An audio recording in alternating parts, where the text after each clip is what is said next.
I want to talk about how we can manage this and how to actually make progress. Hey, and welcome back to my channel. If you're new here, my name's Becca. I'm a full-time software engineer, part-time Pilates instructor, and someone with multiple interests and multiple different passions. I love sharing bits of my life, insights into my career, tips on productivity, and multiple different things. So if you're interested in all of this, make sure you subscribe so you can see future videos. If you're like me and you have many things you're interested in and you can't pick just one thing, it can be really difficult because you find yourself flicking back and forth between them all, feeling like you can't focus on just one thing for long enough or consistently enough to see that progress. There's only so many hours in a day and only so much time you can dedicate to one thing before moving on to the next. The days never feel long enough to improve at everything or to fit everything in, and this can be really challenging. I have another video where I talk about managing a successful career with multiple different interests, so if you haven't already, check that out. But in this video, I want to do a follow-on from that, but dive more specifically into managing those multiple different interests. Because already, without even taking our career or our full-time job into account, managing those different interests is a big enough task in itself. Now, people often tell us that it's not possible to do multiple things, and if you do, it's not possible to do them well. Now, I want to go against that point and argue that it is completely possible. Because if you go in straight away with the mindset that it's not possible, then you won't achieve it. You're setting yourself up for failure straight away because you're immediately putting up a mental block in the way, and it's just not going to happen.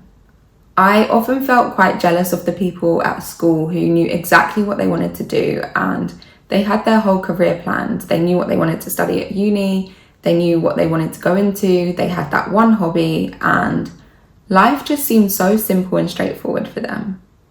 That was never the case for me. I didn't know what I wanted to study. I had multiple different options and I was interested in so many different areas, so many different fields, so many different subjects.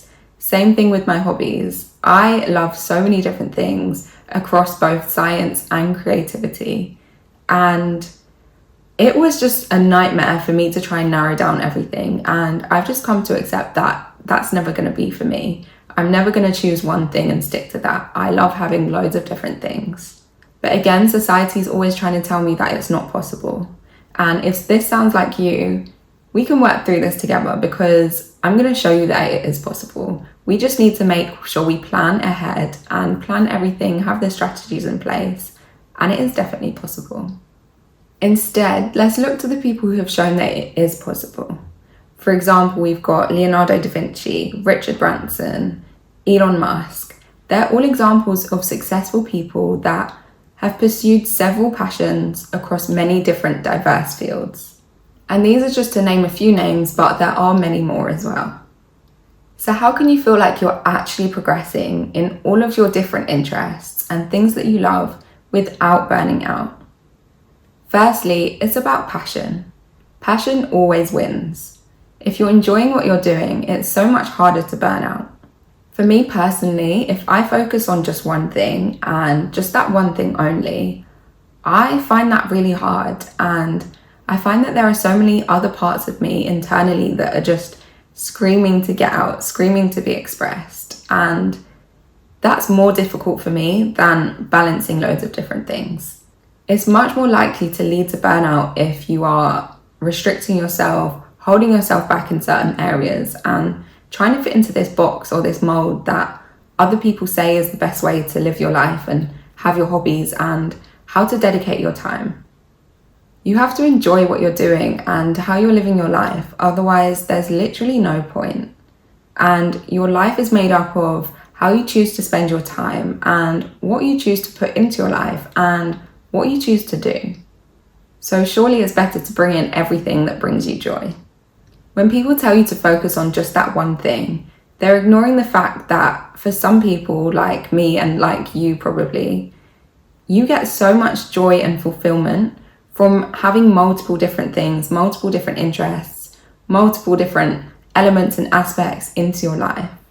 In the end, regardless of success or financial gain, The enjoyment and the happiness, the satisfaction, the fulfillment that you gain from having these multiple interests is enough reason to continue doing what you're doing. But at the same time, we do also need to be realistic with what we can achieve in our time and what the trade-offs are. You need to recognize that progress won't be as fast as those people who dedicate their whole life just to that one thing, and you have to be okay with that. You need to weigh up the pros and cons of each route, either moving slowly in multiple different things or speeding ahead in that one thing. But again, the joy and the fulfillment that comes from those multiple diverse things, for me, is worth it. So you need to decide that for yourself and just weigh it up. I think that more time than not, slow and steady wins the race. And the progress in each of your interests won't move at the same pace. Ignoring your work or your full-time job for now, because I assume that's something you have to do, I want you to think about everything else, all of your other interests outside of work. I want you to write out a list and put everything in priority order. Everything that you like to spend time doing, write them in that order of importance or the order of what you enjoy most to least. And if you find that really hard to do, think about it from a different perspective. Think about which one would you miss the most if you had to drop it? Which one would you miss if you could never do it again? Or again, from an alternative viewpoint, which one would you find easiest to get rid of? Which one would you find easiest to drop? However you want to think about it, just try and rank them in order, having your main priority at the top. And now you're going to try and shrink that list down. So we're going to have that main priority and then maybe another 2 priorities. So your top 3 priorities that you want to focus on for this week or month or couple of months. Whatever time frame you choose to use is fine, but have those 3 main priorities and the rest is just an added bonus. Then I want you to think about how much time you have in your days or in your overall week to dedicate to those interests. So again, forgetting about your full-time job and any other responsibilities you might have. So we're taking away those. Think about how much time you have left over to dedicate just to your hobbies. Then divide your remaining time up between these main priorities and think about how much time you want to allocate to each. So maybe your top main priority gets most of that time and then the rest of the time is split between your second and third. Some things will have more time dedicated to them than others, especially when it's a new skill. If you have one main focus at a time and then a few others, that's when progress really starts to happen. You have a much easier time saying no to things if you know in your head what's important for you. And it's okay to say no because you've decided for yourself that that's what you're going to say no to, and you've decided what's important and what you're going to focus on. When you make this conscious decision for yourself, it feels so much easier because you feel like you have control over your time rather than the time and your hobbies controlling you. And these priorities that you've chosen, they're not set in stone, so they can always switch around at a later date or shift month to month. When you feel more comfortable with something or you feel like you've reached a particular level with, say, skill A, then you're able to just pause that, put that on hold for a moment to move over to skill B and focus on B without too much effect or loss in progress on A. And then again, you reach a certain level with skill B and you can switch back over to skill A or maybe a skill C. Once you reach that certain level, you're not going to suddenly fall behind and go straight back to beginner level. You'll always retain some information. And then it's so nice to be able to switch between them all. So like I said, it's not set in stone. It's not a forever decision. Just go with what makes sense for your current goals, your short-term, your long-term goals in this current moment. We can have multiple passions, and if we want to dedicate our time split across many different things, it's a good idea to be specific within each interest. It's a good idea to narrow that interest, that hobby down to specific skills. And that way we can have a targeted approach that makes that progress more visible. For example, one of the things I love doing is calisthenics. And now calisthenics takes years and years to master if I want to be good at it. And I'm never going to be the best there is in the world at calisthenics because I don't dedicate my life to it. And there are so many different calisthenic skills I could focus on, but I could end up dabbling in loads of different moves all the time and never see any progress. So instead of me trying to work on all these different movements and all these different movement patterns, I'm focusing specifically on the muscle up. It's a movement that I really want to get, and I need to focus on just that. So focus on the pulling aspect, the rotation aspect, and then the push.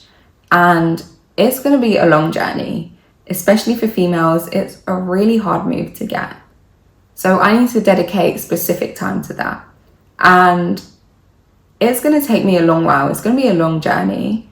And I'm not going to get it as quick as a lot of other people might who dedicate a lot more time to calisthenics. But that doesn't mean I won't get there. I will get there one day. And the same is true for my love of dance. I love so many different styles of dance: hip hop, commercial, jazz, ballet, heels, and loads of different things. And it will take ages just to master just one of those styles.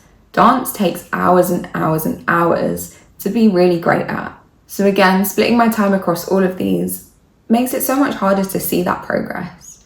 For a long time, my focus has been more on hip hop and commercial, but recently I've decided to focus more on jazz and my technique training. And then maybe at some point soon it will switch back to hip hop or a different style. I do all the different styles just for the love of it, but sometimes it makes it easier mentally just to focus and prioritize that one style just for a little bit so I can see that real tangible progress. And also see if there are any skills that you can combine. See if that maybe there are two that can combine into one. For example, if your social life and your friendships are a massive part of your life, maybe see if you can go to the gym with your friend, or if you can meet people at your workout classes. Find a community in the space that you love, in the things that you love doing, and this will make it so much easier to combine both of them. This makes it easier to keep up your social life and hit your social needs as well as your goals. Also, some skills can carry across. When you're learning a new skill, it's not like you're starting from scratch every single time.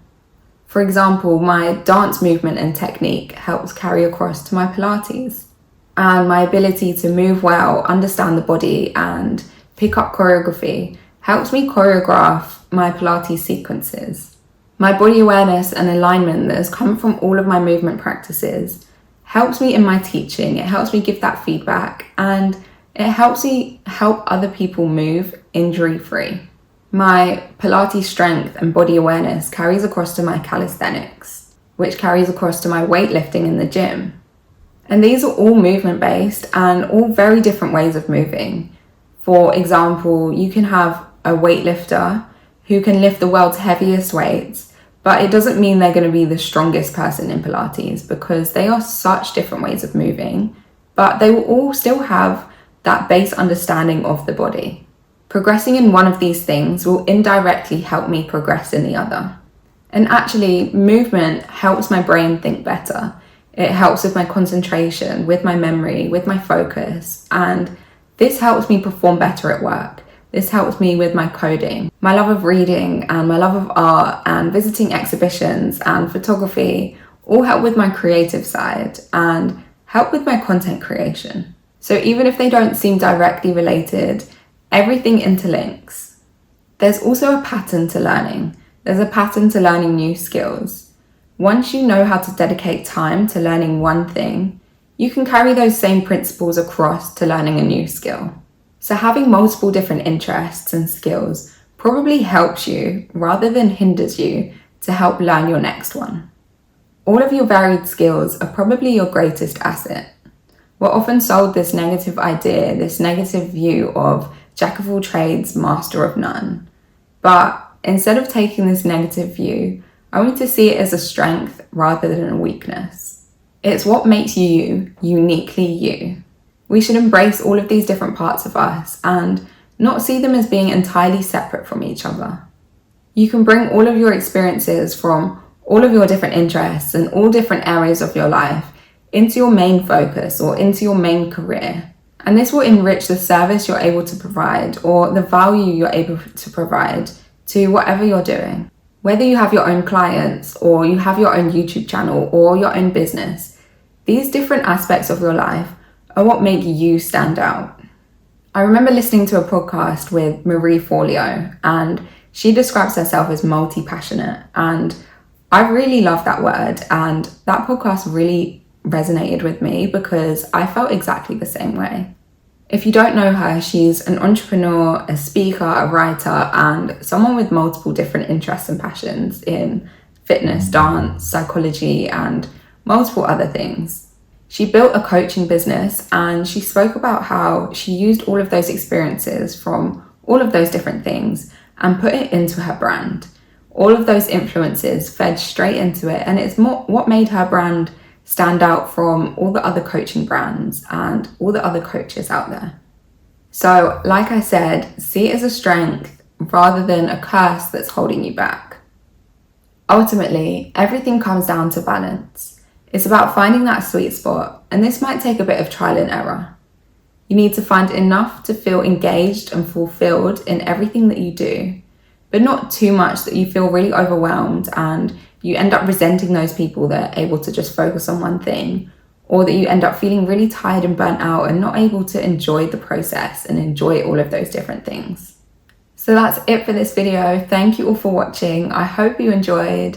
I hope you got some good tips on how to balance everything in your life. And even if you didn't, I hope you just feel better about having multiple things and being that jack of all trades instead of just having that one focus. So if you enjoyed, please give it a like, subscribe, and hopefully see you next time.